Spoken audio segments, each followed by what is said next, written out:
They say the emperor was larger than any man, taller than a primarch, stronger than any living being could ever be. But the truth is, no one alive remembers his real size. Only the stories remain, twisted by 10,000 years of worship and decay.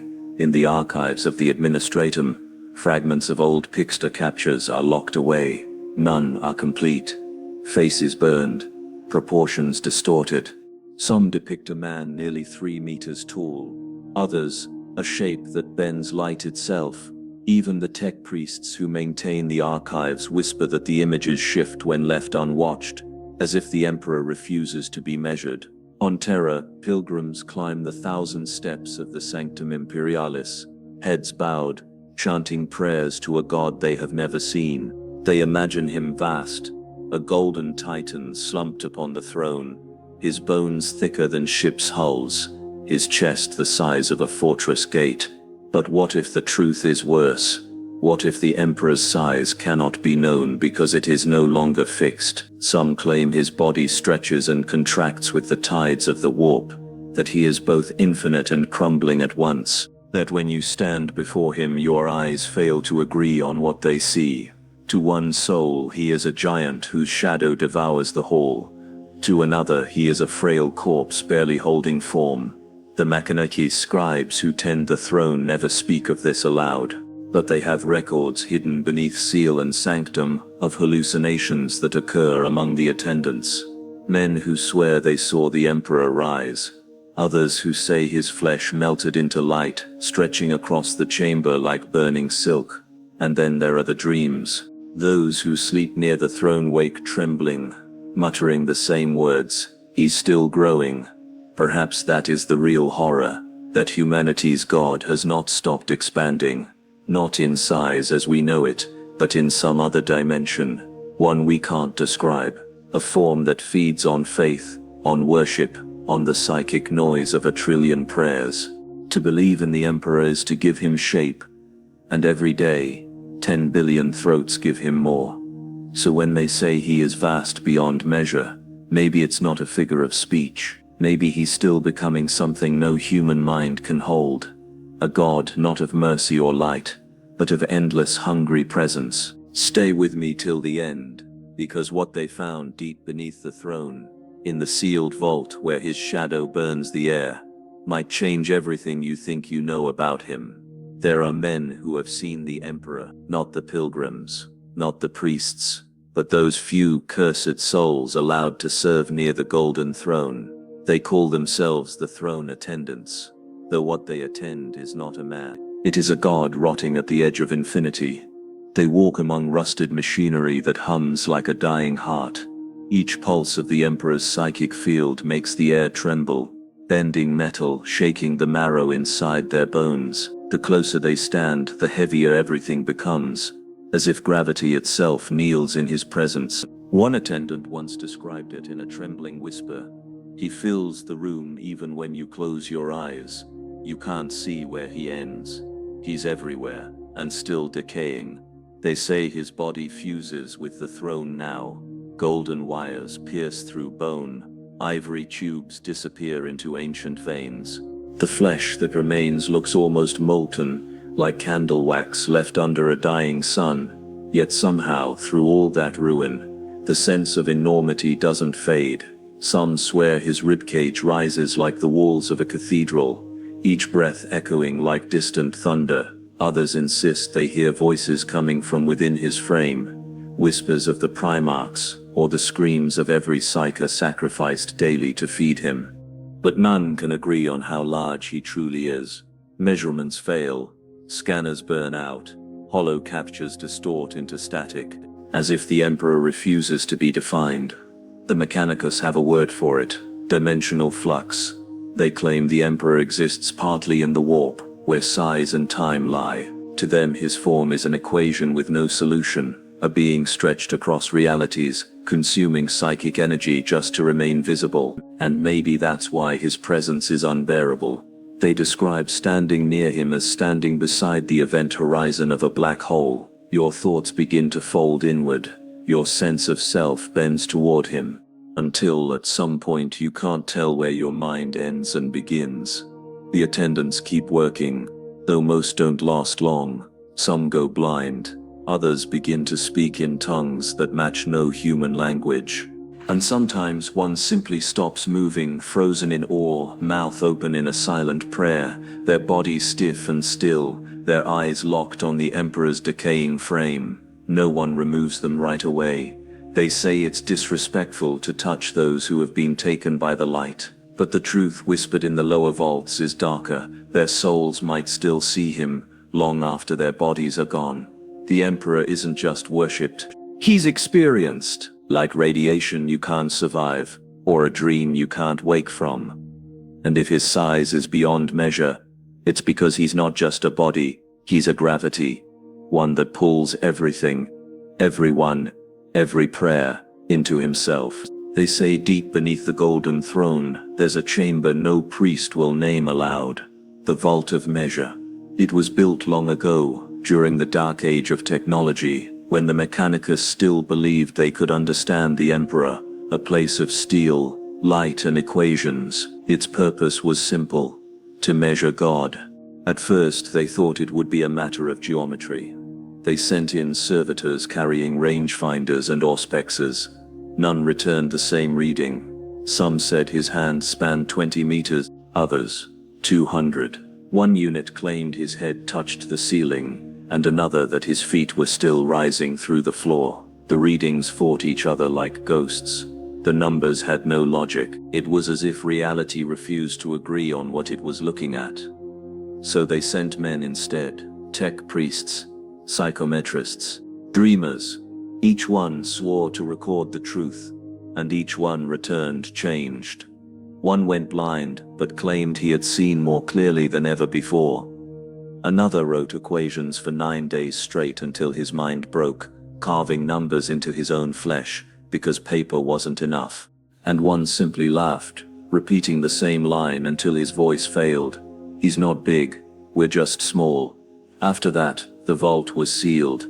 The Mechanicus declared it anomalous, but in the whispered corridors of terror, among the custodians and the silent orders, the legend grew that somewhere, locked behind adamantine gates, lies the last working measurement of the Emperor's form. Those who claim to have glimpsed it say it's not a number, but an image, a shifting projection, like a man seen through boiling water, enormous, yet constantly dissolving, his body half devoured by gold, half consumed by light, his face lost in a storm of static and brilliance. They say the projection pulses in rhythm with the throne's hum, and that sometimes for a fraction of a second it moves, not the machinery, not the projection, but him. When that happens, the power grid across the palace falters. Thousands of servitors freeze mid-task, vox lines fill with whispers, and every astropath within 100 kilometers dreams the same thing, a vast silhouette towering over endless stars, its hollow eyes fixed upon them. No one speaks of it openly, but the Adeptus Custodes know. They stand their watch before that vault, silent, golden, immovable, because they've seen what happens when men look too long at something that exists on both sides of reality. The Emperor's size isn't measured in meters or miles. It's measured in effects, in how far his shadow reaches, how deep his silence travels, and how many minds break trying to comprehend him. Even in his decay, even entombed in the machine, he remains too vast to belong to one world. They closed the vault, yes. But every tremor of the throne reminds them, he's still growing. There are places beneath the Imperial Palace that no light ever touches. The air there isn't just thick. It moves, slow and heavy, as if it breathes on its own. That's where the throne truly lives. Not the golden monument the pilgrims see, but the machine that feeds. Every day, tens of thousands of souls vanish into those tunnels. They are called the fuel of faith. Psychers gathered from across the Imperium, some still whisper prayers, others just scream. The ecclesiarchy tells the people their sacrifice is holy. But down here, holiness has a smell: burnt metal, old blood, and ozone. Each conveyor leads to a single endless chamber, and in its heart, there lies a shape. Not the Emperor himself, But what remains of his system? An endless tangle of gold pipes, living cables and black veins that pulse faintly with life. You can hear it. A deep, rhythmic thrum, like the heartbeat of a god that refuses to die. Servitors crawl along the pipes, welding flesh to metal. They don't speak. They don't see. They just maintain. Every time one stops working, it's replaced before the heat from its corpse cools. A tech priest once described it in his private log. The throne is not a machine. It is a hunger to learn how to function. And he was right. The longer you stand there, the more it feels like the walls are listening. The machinery hums with whispers, not random noise, but something that sounds like words, stretched and broken, like prayers caught in static. If you stay long enough, you start to understand them. Not fully, just pieces. Phrases like "keep him dreaming," or "don't let him wake." No one knows if those are the voices of the Emperor or the millions sacrificed to keep him from dying. Every few hours, the lights flicker, and when they do, the entire chamber shudders. The cables tighten, the pipes expand, and a single pulse of blinding energy surges up the core. It travels to the surface, through the palace, into the sky. For a brief second, terror glows brighter. That's when you realize that pulse is him. It's not life. It's not death. It's maintenance. They call it the sustaining cycle. Every surge burns through thousands of psychers, their souls torn and fed into the machine. Some think the Emperor feeds on their power. Others whisper that he uses it to keep something else, something behind the veil, from breaking through. Either way, the throne doesn't just sustain him, it sustains everything else. The Imperium, the Astronomicon, even the illusion of order, all of it tied to that endless pulse, that breathing hunger. And somewhere inside that network of light and agony, a fragment of the Emperor's mind still flickers, watching, dreaming, maybe screaming, because what they call divinity down here looks a lot like suffering. The tunnels echo long before you see the chamber. A low hum builds into a droning vibration that crawls under your skin. It's not a machine sound. It's human, a deep collective moan, layered and endless, like a single unbroken breath stretched across eternity. They call it the choir beneath the throne. Thousands of psychers are kept here, sealed in glass sarcophagi filled with faint blue fluid. They don't move. Most don't even have eyes anymore. Cables pierce through their skulls and chests, feeding into the walls. Each heartbeat they have is borrowed, each thought stolen. Their minds are wired together, forming a single psychic bridge that powers the Astronomicon, the light that guides ships across the galaxy. Without them, humanity is blind in the warp. But what no one tells you is this. Every note of that light is a scream. A servitor walks between the pods, injecting fluids, adjusting tubes. Every few minutes, one of the bodies convulses violently. When it does, the others shudder in response, like a choir hitting a discordant note, and then silence. The system resets. The song continues. Some of the tech priests say that if you listen carefully, you can hear thoughts in the hum. One phrase repeats again and again, buried deep in the noise. Please, let me stop. But they can't. The psychic link binds them tighter than any metal. The Emperor's mind, or what remains of it, needs their focus. It burns through them like a fire eating paper. Every day, new psychers are brought in to replace the dead. Most don't make it through the initiation process. Their minds collapse before the connection completes. When that happens, they aren't removed. Their corpses simply dissolve in the pod, turned into nutrient paste to feed the others. Efficient, horrifying, eternal. There's a story whispered among the lower acolytes. Once, a single psyker broke through the network, a momentary flare, in the Astronomicon. He said he saw the Emperor's face, not as light, but as something rotting and aware, trapped in its own decaying flesh. Before he could finish his sentence, his skull exploded. The Mechanicus sealed that section of the choir off completely. No one speaks of it.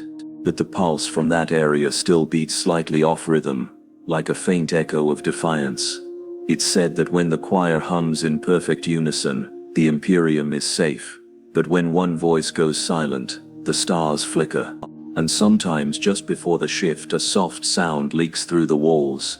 Not a scream, not a moan, a whisper, a name. Maybe it's the Emperor calling. Or maybe it's one of the souls, asking to be remembered. Down here, there's no difference between the two. There is a rhythm beneath terror that never stops. It beats once every few seconds, a low, thunderous vibration that shakes the very marrow of the planet. No one knows when it began, but the Adeptus Mechanicus claims it's the Emperor's heartbeat, amplified through the machinery of the Golden Throne. It's not mechanical, not organic either. It's something in between, a terrible imitation of life, forced to continue long after death. If you stand near the core long enough, you start to feel it inside your chest. Your own pulse syncs with it, unwillingly. Your heart tries to match his, and it never wins. Some tech adepts drop dead after a few minutes, their bodies unable to keep up with the impossible rhythm. Others go mad, carving circles into their skin, whispering, "I feel him inside me." The pulse isn't just sound, it's psychic pressure, raw and suffocating. It leaks through every wall, every conduit, spreading across the palace like invisible fog. Servitors freeze mid-step, cogitators glitch. Even seasoned custodians hear faint whispers through their helmets. They say the pulse carries messages, not words, but impressions. Grief, rage, hunger. Each thud of the throne feels like a plea that was never meant for mortal minds. Sometimes, the Mechanicus records strange energy spikes, waves that ripple through the warp itself, shaking astropaths across entire sectors. To the untrained, it feels like the planet breathing. But to those who know, it's the corpse of a god trying not to die. Inside the deepest chambers, where light bends strangely and the air grows thin, you can feel the pulse strongest. It pushes against you gently at first, then with force. Your thoughts start to blur. You see flashes, a golden figure split open, hollowed out, eyes that glow with fire but see nothing. That's when you realize, this isn't a heartbeat. It's a countdown, a rhythm, keeping time until the last neuron in that vast dying brain finally burns out. And what happens then? No one knows. Some say the Astronomicon will flicker and humanity will vanish into warp storms. Others say his death will tear reality apart, his final breath a supernova that consumes the galaxy. But the custodians, those silent watchers of his corpse, they whisper another truth, that the Emperor already died long ago. What we feel now isn't life, it's the echo of his refusal to be gone. The pulse never ends, not because he lives, but because he won't let go. They call him the God Emperor of mankind. But if you could see what he's become, you'd never use that word again. His body is gone, melted, blackened, reshaped by ages of radiation and pain. But his soul remains, and it is trapped.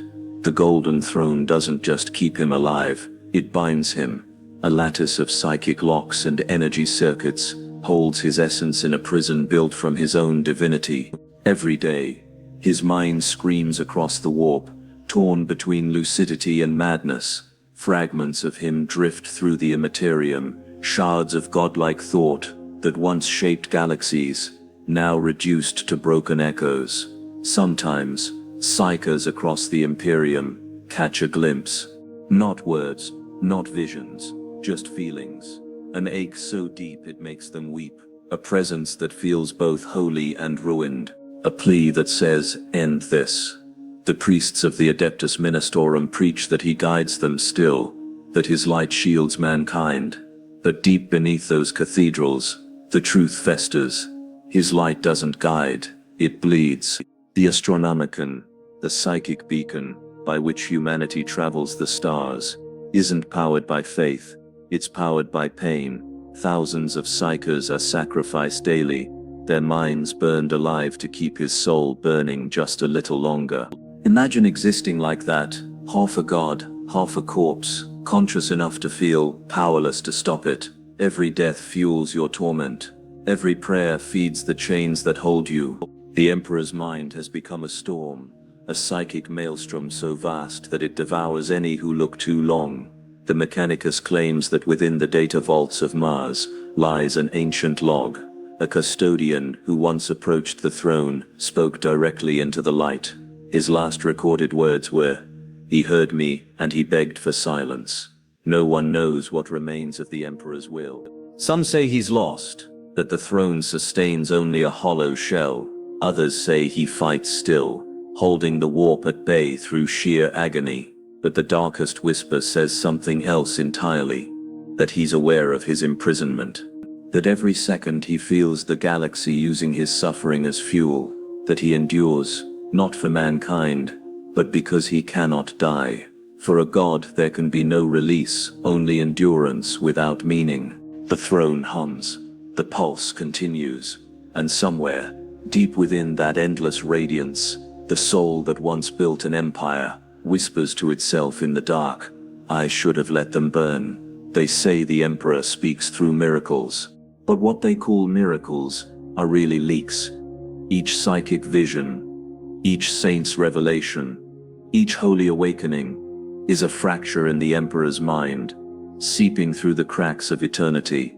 His thoughts are not messages, they are malfunctions, echoes from a consciousness far too vast, too broken, trying to remember what it once was.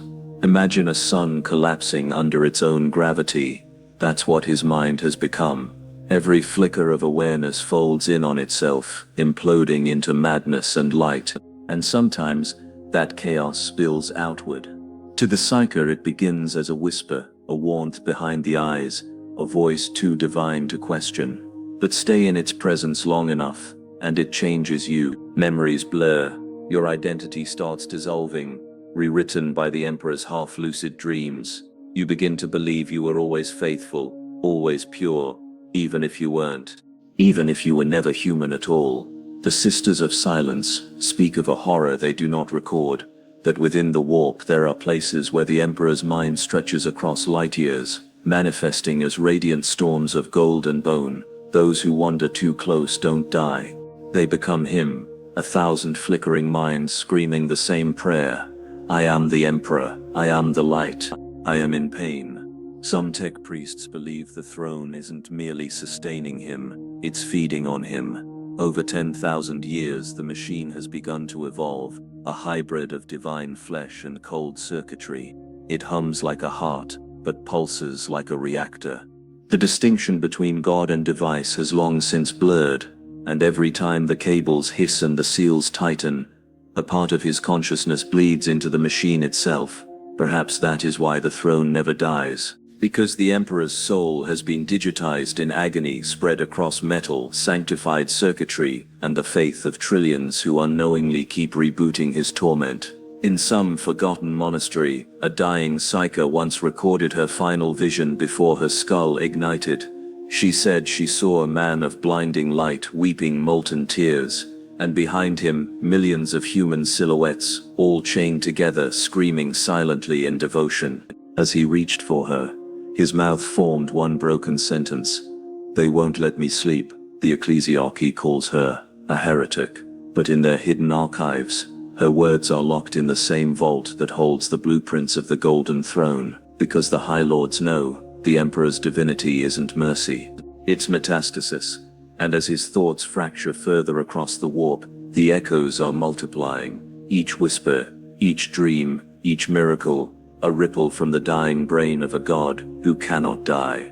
His body lies in gold, but his mind roams in rot. What remains of the Emperor is no longer a soul or a spirit. It's a resonance, a storm of consciousness trapped between faith and flesh. Every prayer, every whispered for the Emperor fuels it. Every scream of devotion tightens the chains around him. What was once humanity's savior has become its greatest prisoner, embalmed not by death, but by belief. The High Lords call it divinity. The Adeptus Mechanicus call it data. But those who've seen the throne up close, the custodians who never sleep, the psychers who die too soon, they call it what it truly is, a living tomb. They say that deep beneath the palace, the air hums with his voice, not words, not even sound, but pressure, like the weight of the sea pressing on your skull. It vibrates in the walls, in the bones, in the nerves. And sometimes, in the dark between the hums, a single human thought slips through. Why won't they step? It's said that thought alone can kill. A nearby acolyte will fall to his knees, eyes rolling back, blood pouring from his nose, the Emperor's mind brushing against a mortal one, not in wrath, not in judgment, but in confusion. A god who has forgotten he was ever human, now begging to understand why he still feels pain. The Mechanicus keeps the throne alive because they fear what happens if it fails. But what if it already has? What if the throne, bloated with his decayed consciousness, is now replicating him, creating lesser echoes across the warp? Ghosts that believe they are the Emperor, reflections that reach into Psyche's dreams, molding faith into submission. This is why the Imperium cannot evolve. Why its people cannot see beyond worship. The Emperor's fragmented psyche programs their faith like code written in fire. They are living extensions of his torment, humans carrying small pieces of his broken will, generation after generation. And maybe that's the real size of the Emperor, not the corpse on the throne, not the golden giant entombed in machines, but the invisible shadow that stretches across all of mankind.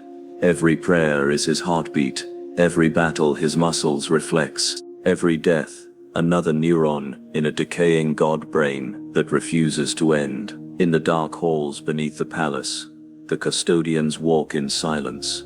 They do not pray. They do not speak, because they know the truth. The Emperor isn't keeping humanity alive. Humanity is keeping him undead. And somewhere in the flickering glow of the throne, something vast and forgotten whispers beneath the static. If I stop believing, will they finally let me die? Faith was supposed to be their light. Now it's the chain that keeps them crawling in the dark. Across a million worlds, humans bow before statues of gold, faces worn smooth by generations of trembling hands. The prayers are endless. Morning, noon, dusk, each one whispered into the void, begging the Emperor to hear. But he doesn't. He can't. His silence has become sacred. His decay, holy. His absence, proof of his divinity. And the more he rots, the more they worship. The Imperium feeds on belief, the way corpses feed maggots. Faith keeps the machine turning, not because it saves anyone, but because it makes them obedient. In hive cities, priests march through choking smog, their robes soaked in filth and incense. They shout of purity while the poor starve beside them. They hold relics high, bones, teeth, shards of armor, and promise salvation through suffering. And the people listen, not because they believe, but because there's nothing else left to trust. When every world is on the brink, when every shadow hides a daemon, when every day might be your last, faith is the only weapon left that doesn't need bullets. But here's the truth, the ecclesiarchy will never say aloud, faith doesn't protect them, it pacifies them.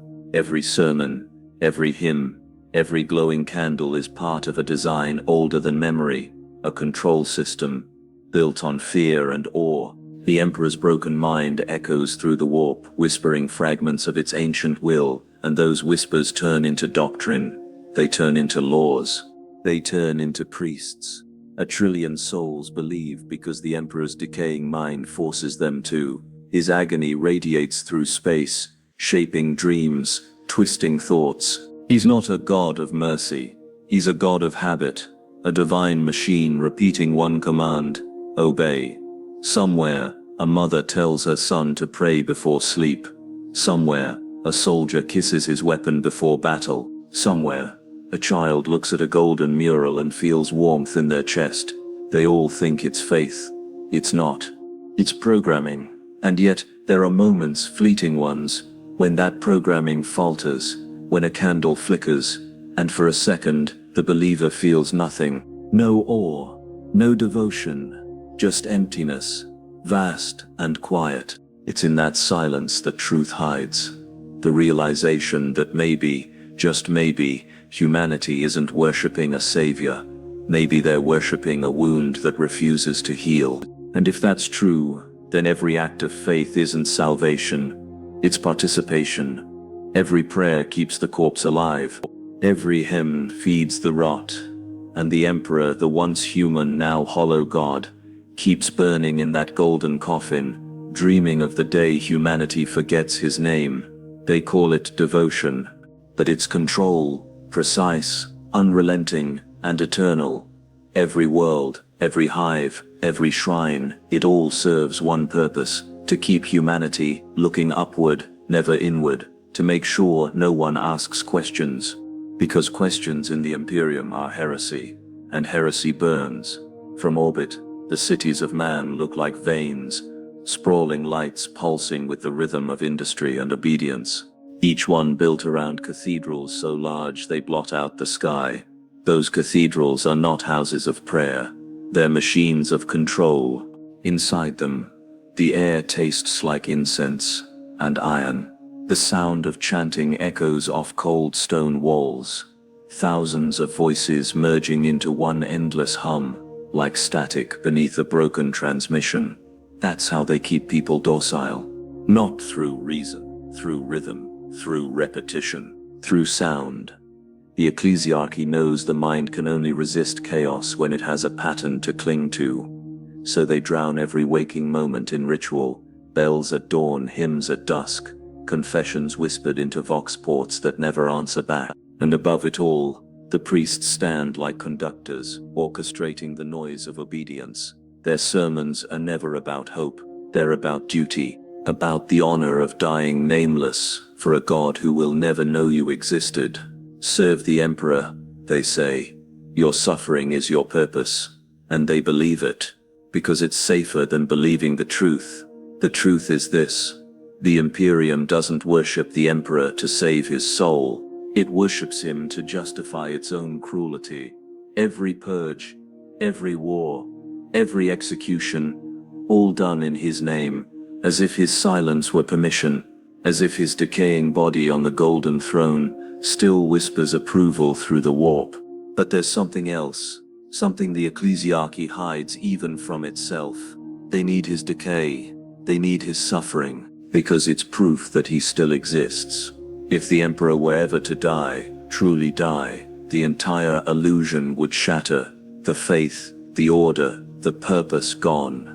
Billions of souls would wake from their trance and see the galaxy for what it really is: a rotting empire built on a dead god's memory. So they keep him alive, or at least pretend to, pumping psychic energy into his corpse, praying that the light behind his skull never fades completely. And in the shadows of those temples, servitors clean the blood from the altars, their eyes blank, their flesh part machine. They don't understand faith or duty, they only understand programming. And maybe that's the real truth of the Imperium, that faith is just another kind of servitor code.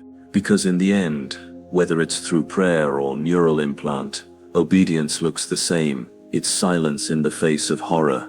It's a movement without meaning. It's humanity, kneeling forever before its own reflection. Some say the emperor still speaks, but they lie, or was, they've heard him. Because what reaches through the warp from that golden husk isn't a voice, it's a pressure, a weight that crushes thought and will until only obedience remains. Billions pray each day, whispering their needs into the void, and the void listens, not with compassion, but with hunger. Every prayer, every plea is fuel, psychic ash, burning in the Astronomican's endless flame. And from that fire, the Emperor feeds. Those who serve near Terra describe dreams that never end, dreams where they float through corridors of bone and light, dreams where their mouths fill with ash when they try to speak his name. The unlucky ones wake screaming, blood pouring from their eyes. The luckier ones don't wake at all. The Emperor's mind is vast, yes, but vast like an ocean after a storm, full of wreckage, full of ghosts. Every thought he ever had still drifts inside it, every command, every regret, every scream of a dying sun. And sometimes, a fragment escapes. On hive worlds, preachers have collapsed mid-sermon, their eyes glowing with golden fire. Through cracked lips, a voice not their own whispers, I see you. The crowd falls to their knees, trembling, certain it's a blessing. But the preacher's body convulses, spine snapping as something too large for flesh passes through. When it's over, they call it a miracle, and the corpse is left smiling, eyes burned to gold. The silence that follows is worse than any scream, because deep down they know it wasn't him. It was what's left of him. The Emperor's consciousness is no longer one man. It's a storm of broken thoughts, circling a dying core. And that storm touches the minds of the faithful like a disease.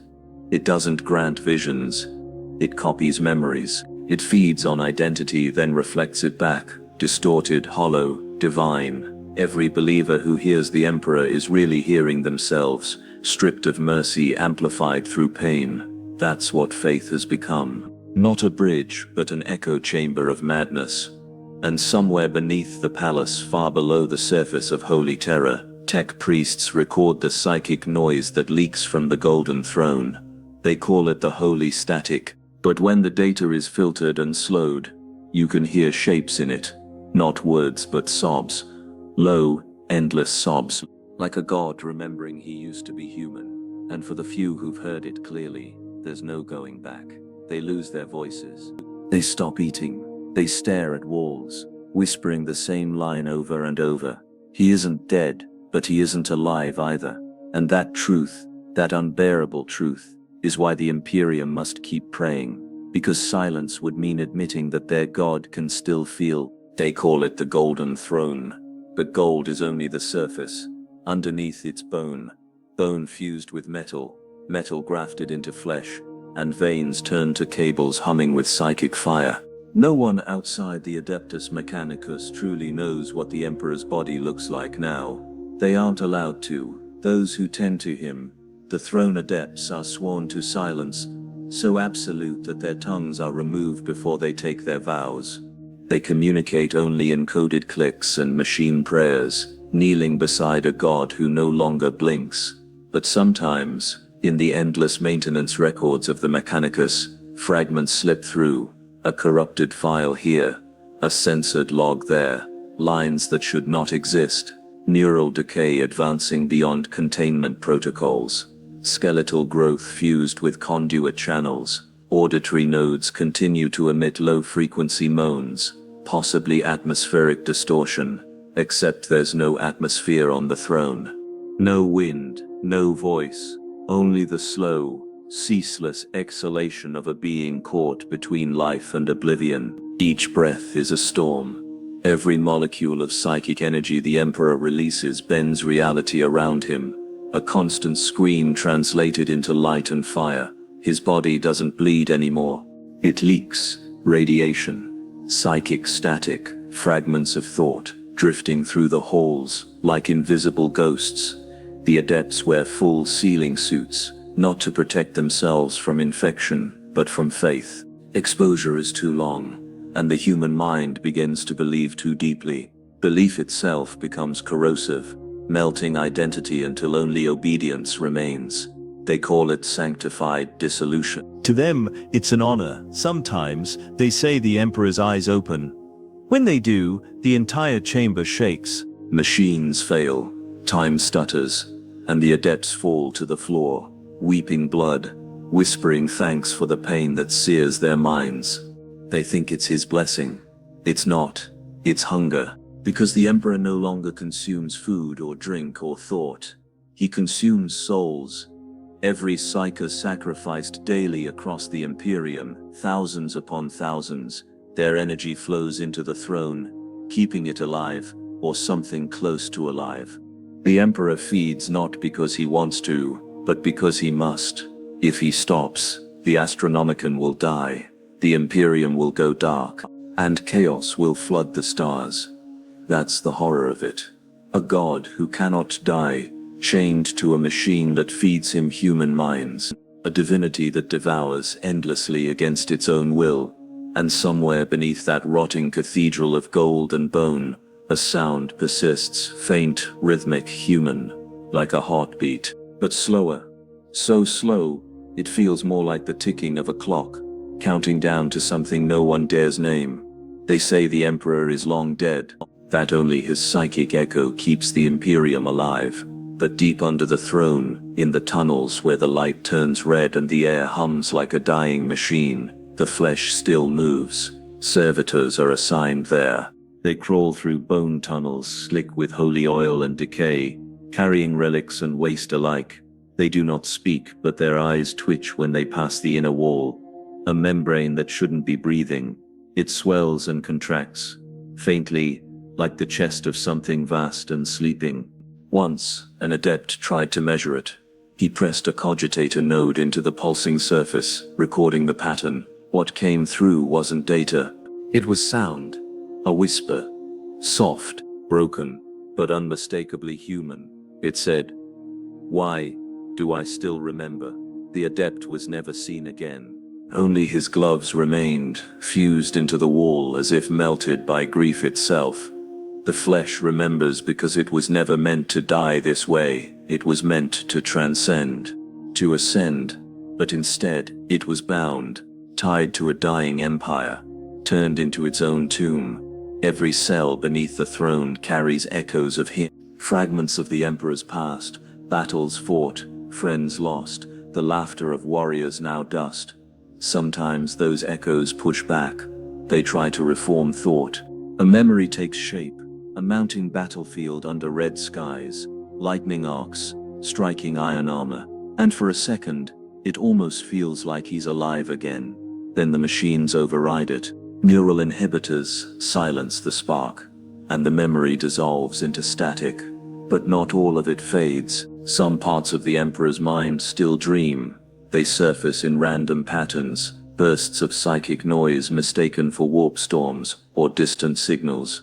Astropaths describe them as songs that are too sad to listen to. Others say they're screams stretched across eternity. There's a legend among the throne adepts. If you press your ear against the golden floor during maintenance, you can hear the Emperor thinking, and what he thinks about is not the Imperium, not the wars, nor the worship. He thinks about being trapped. The thought loops endlessly, the mind of a god locked inside its own body, unable to forget, unable to rest. That's the true torment, not pain, not hunger, but memory that never dies. Down there, the flesh still shifts. Sometimes it forms faces, brief, flickering shapes in the gold human eyes, lips moving silently. Some adepts swear they look like soldiers from the Great Crusade. Others say they've seen their own faces staring back. Maybe that's the Emperor's curse, to remember every soul he ever touched, and to wear them forever beneath his throne. Inside the warp, time doesn't move. It folds, stretches, repeats, like a wound that refuses to close. And somewhere within that endless current, the Emperor still dreams. Not the kind of dreams mortals have. These are made of thought forms, emotions, and memories, so vast that stars collapse under their weight.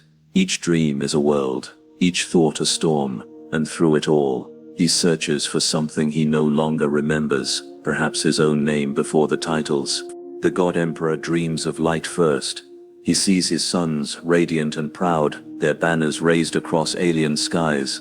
For a moment he almost smiles. But then the light rots, banners burn, brothers fall, and their armor turns black with betrayal. He tries to reach them, to call out, but his voice doesn't make any sound anymore. It becomes thunder, death, plague, and fire. His sorrow remakes reality.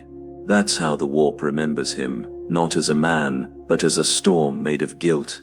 When he drifts deeper, the dream turns quieter. He walks through the ruins of his own memory, empty halls of marble where every echo belongs to a life he failed to save. He finds a child once, barefoot, holding a toy sword carved from bone. The boy looks up at him and says, "You promised me peace." And the Emperor, vast and golden, kneels to answer. But before he can speak, the boy's face peels away, revealing the thousands he sent to die in his wars. He wakes in silence that isn't silence. A silence filled with whispers, the prayers of 1,000,000,000,000 souls crawling into his skull every second. Their faith sustains him, Their noise devours him. Each plea burns through his mind like acid. Protect us, save us, hear us. And he does. He hears every single one. But he cannot answer. Every thought he forms becomes fire. Every emotion becomes war. So he endures. And sometimes when the prayers stop for just a moment, he feels something else. Something faint. Something human. A single heartbeat. He doesn't know whose it is anymore. Maybe it's his. Maybe it's humanity's last echo, refusing to die. It beats once. Then again, a pulse of defiance inside an ocean of madness. In that heartbeat, he sees a vision, a single soldier, nameless and broken, lighting a candle in the dark. Not for gods, not for glory, just for warmth. The Emperor's dream pauses there. The endless storm quiets. For one impossible moment, he feels peace. But it never lasts, because the machine hums. The golden throne feeds again. The flesh stirs, and the god wakes screaming, not from pain but from the unbearable weight of remembering what it felt like to be human.